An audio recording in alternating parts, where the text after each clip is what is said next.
Very much for joining me on Frankly Speaking. It is my pleasure to host Mr. Sridhar Vembu, the founder of what is now making waves, the Zoho Corporation, which has its own messaging service, its own mail ID, and even the Home Minister has got onto it. Mr. Sridhar Vembu, number one, I must congratulate you. You brought back the spirit of Atmanirbhar Bharat. How did all of this begin, especially because we've seen some social media handles, homegrown, like Coup in the past, coming up, not really lasting too long. How did you make a bid for creating this platform once again? Yeah. First of all, thank you for having me, ma'am, and vanakkam. Namaskar. So this is a long-standing R&D investment by us. It's been we've been working on the technologies behind it for over 15 years. The Arattai messenger software itself has been in development for about 5 years, and it's still in development. We are still doing active development on it, and so this actually is goes to our belief that we need to build all of these technologies here in India using our talent pool. It is also an opportunity for our young talented engineers. So we need to have that Swadeshi spirit in us across this nation, across every technology field. And that is the kind of passion within this company that has made this happen. We are very grateful that it is getting that recognition today. We are very grateful for the minister's support. And we also want to emphasize we are committed to this long haul. We will stay the course. And the only way, this moment, where it's good to have all the attention, but it won't last. This too shall pass, as they say. But we are committed to improving this, making this better for the long haul. But Mr. Vembu, let me ask you, IIT Madras, you passed out in 1989, headed to Silicon Valley like everyone does, of course, Princeton, PhD, working at Qualcomm, well-known telecom company. Easy to make a decision to come back to India. When did you come back? Please tell us this whole journey that has become just so exciting because, from the starry-eyed, thoughts about the West to now India being the new destination of hope. How did you travel this distance? Yeah. So in 1989, when I left to study in the US, that was the time when a particular idea of India, that is the whole socialist, public sector driven model of development we had embraced, was visibly failing. It was clear even in 1989 that this model was failing. Of course, the economic reforms were launched in 1991 for the reason that the old model was failing. And that was the atmosphere around which, when I left for higher studies. And I actually was not, I did not know what the future was for me at that time. I definitely did not think I would ever be in business. I very much thought I'm going to do a PhD, I'm going to become a professor. My passion was research, so I thought I will do research, publish academic papers. That was very much the thought process. And I don't come from a family background of business. Nobody knew anything about business. And so this business was the last thing on my mind. Even well into my Princeton years, 3, 4 years, 5 years, I was not thinking about business. Then once I joined Qualcomm, in those 2 years, and that's when I started noticing, because I'm in a private company, and I started noticing that, hey, all these technologies, we have so many engineers here in Silicon Valley, in San Diego, all these places from India. Why don't we build all of this or any of this in India yet? That was the question that started, happening to me. That is what ultimately led to all these questions. In fact, my brother Kumar was with me, came back to India, and he set this up. And that's how it started. It all started there. And from the beginning, the passion was, why why don't we build in India? We should be able to build in India. We have all this talent. Clearly the talent is there because there is a talent that is there in Silicon Valley. It's our people who are doing this work. Why can't we build it in India? And we knew from the beginning that it's going to be difficult to persuade people to first join us to a fledgling company, persuade people to stick around to build all this. All of that was the challenges. Those were the challenges overcome over the years. I'm actually truly grateful to our senior leadership team, all of that, who all joined fresh from college in those days in mid-90s.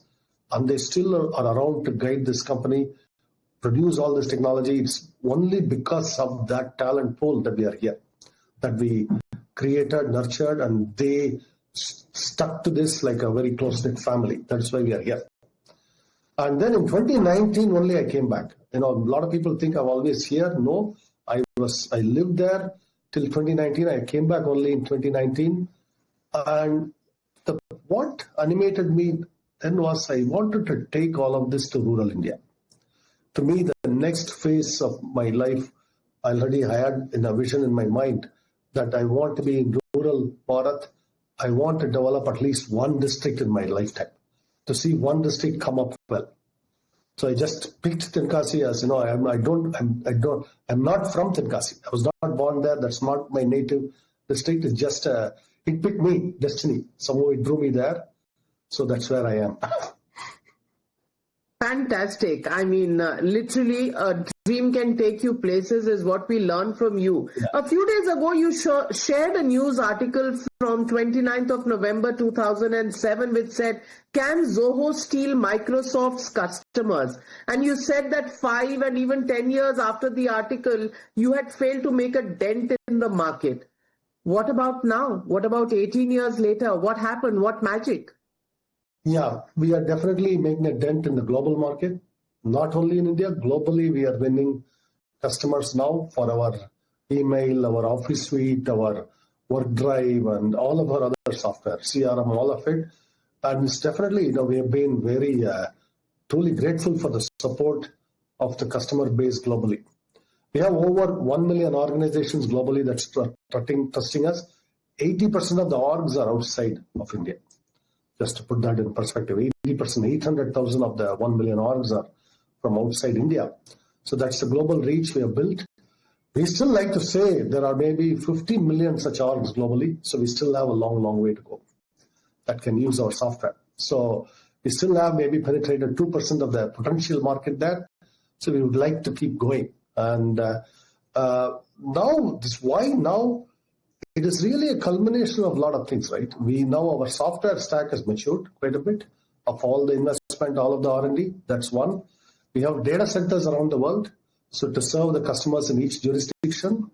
We also have sales and marketing team in each of these geographies now. We have very strong people in every country now. And all of this combined, the maturing product, really good technology, local data centers, a good sales and marketing team locally, good teams locally. That's what is fueling the momentum. Well, and then I want to mention this. The image of India in the last 10 years has really, really risen in the global leagues. I can tell you in UAE, in Saudi Arabia, and all of these places, Made in India now has a very strong attraction. Made in India has a strong attraction in Mexico, in Colombia, in all of these places. I have personally witnessed this. How warmly Made in India is received everywhere. It's in Germany, it is true. So that's what I think is also fueling our success. For this, I am very truly grateful to the government because the India brand is rising in the world thanks to the tireless efforts of our government, particularly our Prime Minister. Mr. Sridhar Vembu, aren't you worried? You're a Tamilian. You work out of Tamil Nadu a lot.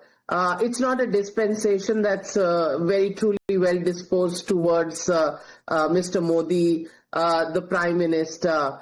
You will be called a Modi Bhakt and, somebody who's actually praising a man, who's everything that probably the southern parties don't want south of India to be. So aren't you worried about that? Yeah. Let me give you a story from Riyadh in Saudi Arabia.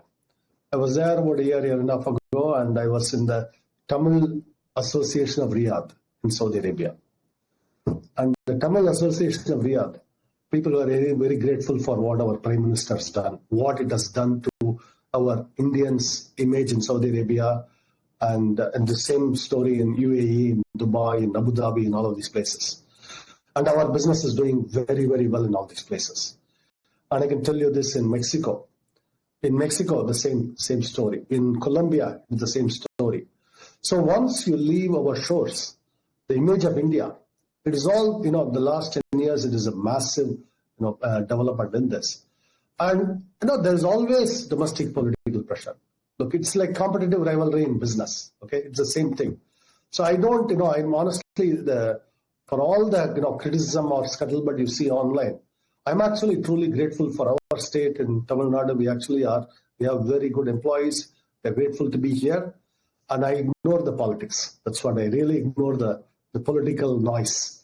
So the political noise. Yes, that's probably the best way to do business. But let me ask you. You said Tenkasi is where you've developed, and that was your first dream. But now you're moving to Kotakara as well as Eastern Uttar Pradesh, Kotarakara and Eastern Uttar Pradesh. Now that's uncharted territory. How does that make you feel? Yeah. Kotarakara is actually neighboring to Tenkasi, right across the hills from Tenkasi in Kerala. And that happened because the finance minister of Kerala, Sri Balagopal, he actually came and visited, and we became good friends, actually. And he said, hey, we really want to see this type of thing in Kerala, and right across the border, we are right there, very close to you. And inside, so happens that we have a lot of employees from the region also in Zoho in Tenkasi. So we decided, okay, why don't we open a center there? And that has taken off. We have now maybe about 60, 70 people. We have purchased buildings. We have set up a small campus there. We have received really good support from the government and the startup mission in Kerala. We have also invested in a couple of startups in the region. I actually look at Trivandrum, the whole of that region, also as organically linked to the southern Tamil Nadu districts. And there is a port, Virinjam port now, that's a very globally, the really good, capable port now. And so from the whole southern region, Kerala and the southern Tamil Nadu together can develop using that region. So that's why we are investing heavily in that area. And now as for north. So you're telling us about your credentials from Tamil Nadu, where there is a Congress government. You've spoken about the center, a BJP government, Kerala, where there is a left government. And what will take you to Eastern Uttar Pradesh? Yes. So I look at Eastern Uttar Pradesh, the Purvanchal region, as perhaps the most demographically richest region of this nation. If you want to know where the future talent of India is born and is being raised, you have to look at that region, along with Bihar, along with Jharkhand, that whole area, and along with parts of the Madhya Pradesh. This is the corridor where I would say literally, because in a sense, people who have children determine the course of humanity, right? So people who have children determine the course of our nation. Children are born there. And so I want to now see how we can nurture the talent there, how we can create all of this. I do see, in fact, we have very many good engineers from all of these parts working in Chennai and all this. So that's where I'm looking at right now. I've made some visits. It's just that I've been so busy with my own technical work. I'm not able to spare the time to be there more.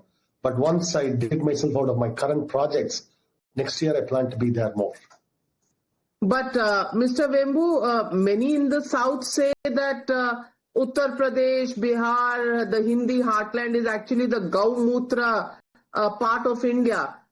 You're saying that, the future talent, technical talent is going to come from here. Does this actually contradict the political expectation of these states and your own insights?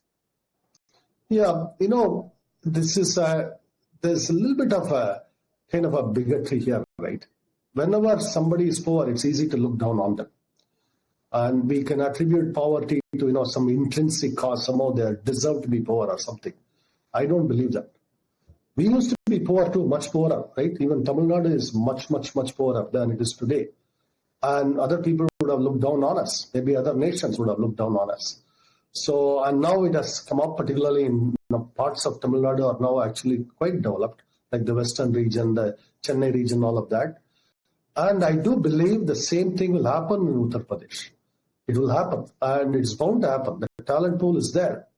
What it requires is that animating vision and passion, and the law and order situation, all of that have developed. I actually have traveled around quite safe, right? I quite liked my travels. It reminded me of a lot of the places, my own villages, all of that down south too. Exactly the same kind of ambience I found, very loving people. So I'm learning Hindi slowly because I know that to live there I have to. So I can read haltingly and I can understand maybe about 30% of what is spoken to me. I still am too shy to speak, but maybe by next year I'll crack that shyness. But still I do want to be there for the reason that it's also as a patriotic citizen of Bharat, I feel it's my duty to do this too. Very well said. And you're breaking all the stereotypes. You're looking at the Gaumutra states as the future progressive states of India. You're learning Hindi, the language barrier where, you mentioned the word Hindi, and down south, at least politically, they go ballistic. Our own culture is Tamil or Kannada or Telugu. We should not be learning Hindi. Hindi is an imposition. You don't think so? Hindi सीखोगे तो Tamil भूल जाओगे. Let me be clear, right? In fact, I say this. If somebody moves to Tamil Nadu, they should learn Tamil if they intend to live here. If I'm moving to Karnataka, I should learn Kannada. If I intend to live in Maharashtra, I should learn Marathi. I am very strongly in favor of all our languages. I say this openly. I've said it many, many times. Much the same way, if I'm going to do, we are going to have set up facilities in the north. If I intend to live there and if I intend to spend a good amount of time there, I should learn Hindi. That's fair, right? That's only fair. Also, as a pragmatic matter, in rural India, in Kumbakonam, for example, we have teams that are working very closely with customers in Mumbai and in many other parts of India. And actually, they are learning Hindi right now. They are voluntarily learning Hindi because the customer's language they have to speak, right? And we are doing this. So contrary to all the political noise you hear, on the ground, people are learning whatever is required to learn to do business. Because our employees know, hey, this customer is paying for us to implement this, and we should speak their language. That's out of respect. So people are learning. So I think I want to stay out of the politics of it, but I do say, all our languages are important. In fact, yesterday I gave a speech to our own Zoho school students in Chennai. About 10 of those students are from other states. I told them, you've chosen to be in Chennai, please do learn Tamil. And they are learning, we are teaching them. So I think all over India, this is what I would promote. So.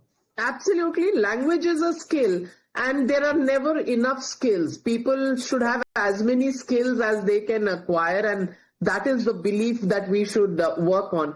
But let me ask you. You said you've come back from the West, and the talent from here goes there. But to start, something new, a startup, it also needs an environment. R&D requires an environment, and that environment is autonomy, thinking atmosphere, also a lot less red tape in the bureaucracy. Do you think things have changed in India between the early 90s and now? Yes. See, first of all, a lot of the R&Ds should happen in the private sector. Okay. It's really the private sector that has to be the inventive font of this. Maybe basic fundamental scientific work can happen in government institutions, but really the industrial R&D is the bulk of it, converting scientific ideas into useful products and services that have to happen in the private sector. That's how it happens everywhere, in Japan or in Germany or USA, everywhere. That's how it happens. And that requires a culture in the private sector, like you mentioned, absent, a very easygoing, fluid culture. If there's one thing that I learned from Silicon Valley, it is that culture. In Zoho, we are a very rooted company, but even in Tenkasi, even very young employees address me by name. And we sit together, as colleagues and debate problems. And even the youngest employee can point out that you're wrong, this idea is wrong, this doesn't work, all of it. That culture we need to create. And it's possible to create even in rural India. It's possible to create that while being rooted in our soil. It is that culture that produces all of the inventions, innovations, all of it. And we are actually experiencing it every day that it's possible to do it. But we have to again, our culture is very absorbing of all influences. We are not a closed culture, Bharat. We absorb all influences and then synthesize and create something uniquely our own. So if you look at Zoho, if you look at Zoho in Chennai and Tenkasi, all these places, we have learned from Japan. We have learned from Silicon Valley. We have synthesized all these influences and made it uniquely Bharatiya. You've spoken about scientific humility, and do you feel somewhere that the Western world doesn't have that scientific humility? Do you think we are creating that culture here in India? What are the differences? What are the commonalities? Can you share with our viewers? Yeah. So this whole, for example, during COVID, this trust the science thing that was often bandied about, there's no trust the science. The entire scientific edifice is built on skeptical inquiry, questioning. There's no trust the science. The moment you have to say trust the science, that's not science anymore. It's dogma. The entire point is it's not dogma. You have to question. And a lot of people were spouting this. And particularly the ultimate arrogance is when you have very shaky statistical kind of evidence, and then you make it into some kind of an absolute dogma. And that's what has taken over a lot of the scientific establishment in the West. I want to distinguish it between a common scientist versus the establishment science. And we have to avoid that mindset here. We have to go with it with an open inquiry, a skeptical mind. Actually, it is useful that we are a very, as Martha put it, very argumentative nation.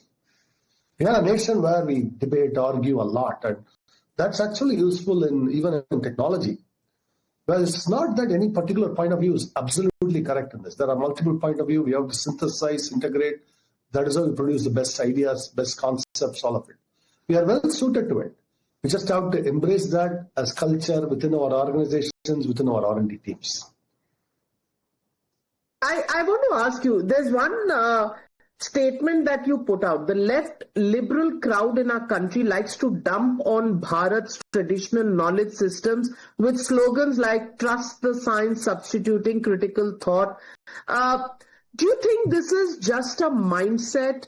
Do you think this stems out of ideological, political differences that exist?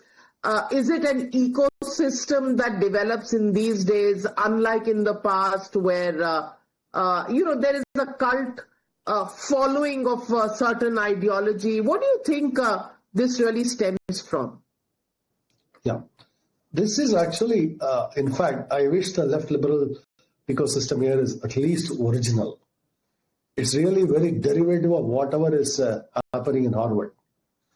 And now Harvard itself seems to be going the other way. So I don't know where we have a lot of intellectuals who are intellectually marooned here right now, because the places they were worshipping are simply going away now in terms of their influence. And it is the absence of that. To me, the Indian knowledge system is fundamentally one of debate and logical inquiry and philosophical wisdom, all of it playing this. Our philosophy. Too much debate. Do you think? Healthy debate is fine, but too much debate, do you think, in India? More than required? It can be. Of course, there can be. But what I'm saying is that whenever somebody invokes some kind of a scientific dogma, and the moment they make it into a dogma, that is a problem. in any of these topics, right? The truth is, for example, I've often talked about this. They will attack cow dung as some kind of it's some backward Bharatiya Indian obsession, right? Well, there is actually probiotic diets. There's now actually fecal transplant, fecal pills coming for probiotics in the US right now. And suddenly, our cow dung, all of that, you have to look at it from a different perspective. The entire gut flora, the healthy bacteria in it, all of that. We have to examine it at least from that perspective, a different perspective. This is what I'm saying. That perspective is often lacking. That simply just because it is Indian, that's because it's rooted in our soil, dump on it, attack it. In that sense, the leftist is no different from the colonial masters before. All of the, everything Hindu, everything Indian is backward, those thinkers. And that's what we are repeating right now. Well said. Coming from a scientist like you, sounds like music to my ears. Let me go specifically to your messenger app, Arattai, in so many languages. There are other alternatives to WhatsApp that came up, like Signal, Telegram, this, that, and the other. The biggest problem in the propagation that happened was that contacts were not on the same platform. How do you want to break that wall and have various people on everybody's contact list, part of Arattai, and be one family so that we can actually become truly Indian in the app that we use? Yeah, it's still work in progress. We have just, we have signed up like 1.5 crores right now. It still have a long way to go. We are maybe 1 or 2% of the way to where we need to get to. And it's a long journey. I don't want to minimize the challenge here, but we are committed to it. We have the resources, both in terms of the intellectual as well as the human resources and the financial resources to continue this campaign. And we will, and over time, I believe, once we add all of the capabilities from commerce to payments to all of it, it'll become an integrations with various services, mapping, for example, all of it. It'll become a much more compelling ecosystem. So you have to create a wide ecosystem around it. That's what we are working on. It would still be, very much work in progress. We have a lot of work to do. I don't want to minimize it, but we have made a promising beginning right now. Yes, promising beginning for sure. But do you feel that if it takes too long, people begin to lose interest and status quo habit continues? Do you think in that sense you have a pressure or time on you to make this work? And what is the time frame? Definitely there is some pressure, but at the same time we cannot, break something in the app. We cannot, put bugs and any of that in a rush. Software produced in a rush tend not to be very good, like anything else. So we just have to, it's great software takes time to produce. That's why our campaign itself says it takes time. And we have been patient. We have waited 30 years. We can wait another 2 or 3 more years if necessary. So I share your concern that people could lose interest, but at the same time, I don't let that worry. We don't worry ourselves to death on it. I don't transmit that pressure to our team. I tell them, guys, pace yourself. Let's let's keep at it at a steady pace. You have to absorb it all. Let me, the biggest attraction of your platform, Arattai, is that it is truly secret and private. And a lot of people believe that snooping happens from all kinds of agencies. And the privacy of this platform is something that can be a huge selling point. But do you think this secret rebel formula that you have is going to be allowed? Because government, regulations, they are nosy parkers. They want to get into everything.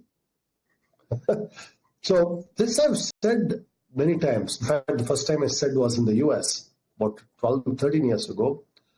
I said that no private company operating in a jurisdiction can truly offer protection against that government. That's just simply not meaningful to talk about that. That's not, a company is by definition operating under the envelope of laws of a sovereign state. It's subject to that sovereign state's jurisdiction in all matters. So that's why it's important to distinguish between, that's why I said the secret lover versus the secret rebel. A lot of people seem to deliberately misunderstand the point. But I challenge them, in any of this, every action we do is subject to Indian law here. Every action we do is subject to American law in America. If the law says something, we cannot, a private company does not have the power to contravene the law if it wants to continue to exist in business, continue to exist serving the users. I mean, as an example, any jurisdiction, it happens all the time right now. TikTok was banned in India. It was banned for some time in America. And some other apps are banned in some other jurisdictions. That's what the sovereign states do. Sovereign states have the right to block or curtail any of these. Those are matters subject to legal, constitutional, all of those provisions, and not merely technology questions. This is the part I keep repeating about this, because the point has to be understood. Not everything is purely a technical question. A lot of technologists, technocrats, like to convert everything into only purely technical question, but there are legal and other things that involve in this. And as a concrete matter, whoever is writing the code, it's a human writing the code or operating the systems. That human is subject to law.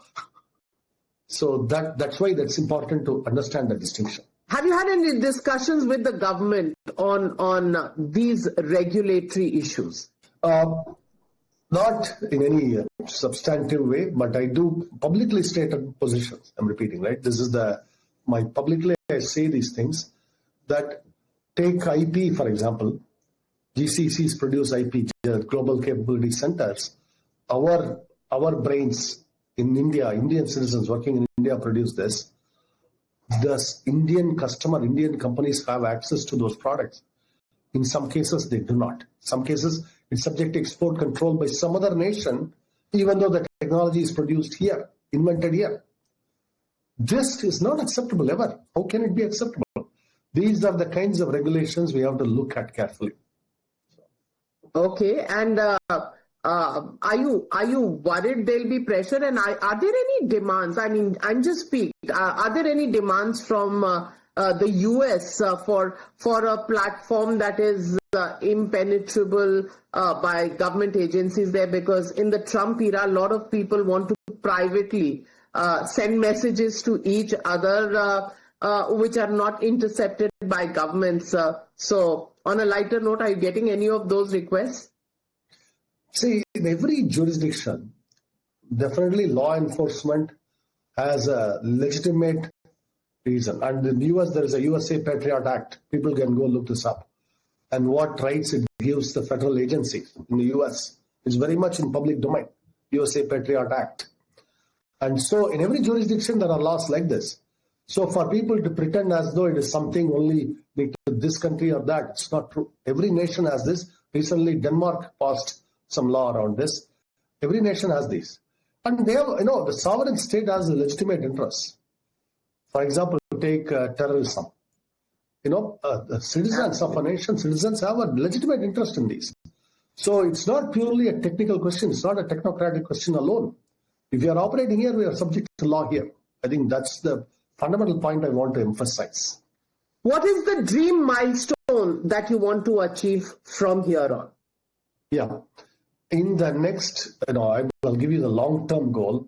The next 20, 25 years, I want to really see our nation as a technology leader in the world, truly self-reliant, being able to trade with the world on equal terms so that technology is never weaponized against us. That is what I want to see.